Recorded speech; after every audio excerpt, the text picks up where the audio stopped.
Kyle Busch didn't just lose a top 10 finish at Texas, he left with a controversy, a late race clash, a damaged car, and now two drivers telling completely different stories about who started it. And if you watched that final restart, you already know this one isn't going away quietly. Here's how it unfolded. Kyle Busch had a solid day going, running inside the top 10 for most of the race. Late restart.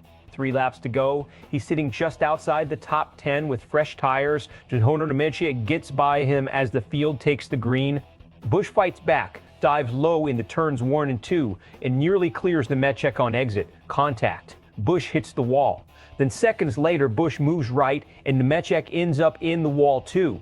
Busch finishes 20th. Nemechek finishes 21st. And after the race, the gloves came off. This wasn't just about 20th place. For Busch, this was a missed opportunity, a race where the number 8 car had legitimate pace all day, completely undone in the final laps. And for Nemechek, it was a similar story competitive run, wiped out late. But here's why this matters beyond Texas. Kyle Busch is a veteran, a champion. He knows how these moments are judged by NASCAR, by the garage, and by fans. And Hunter Nemechek, he's still building his reputation at the Cup level. So when these two collide late in a race, it's not just about contact. It's about credibility. Who made the mistake? Who crossed the line? Because those answers can carry into future races and future decisions on the track.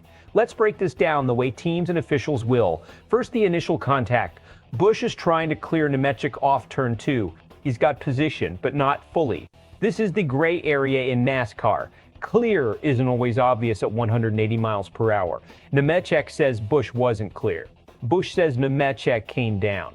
And here's the key.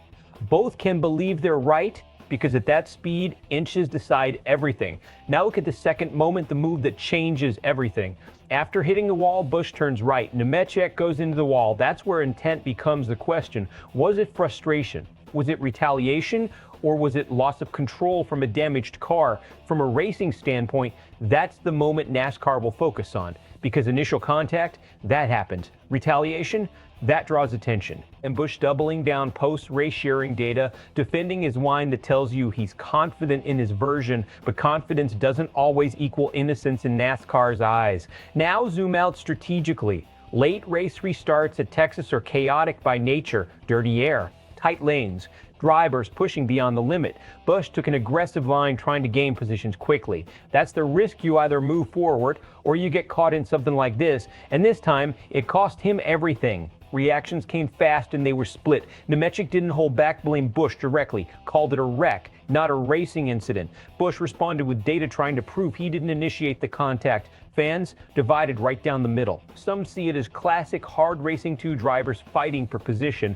Things just went wrong. Others are calling out the second move, saying across the line. And then there's the reputation factor. Busch has a history of aggressive racing. So when something like this happens, opinions come quickly and they're strong. So what happens next? NASCAR reviews it, calls it a racing incident, and both drivers move on. Busch keeps building momentum from what was otherwise a strong performance. NASCAR sees retaliation, possible penalties, and more importantly, tension between these two drivers moving forward. Because in this sport, drivers don't forget, and the next time they're side by side, this moment could come back into play. So here's the question.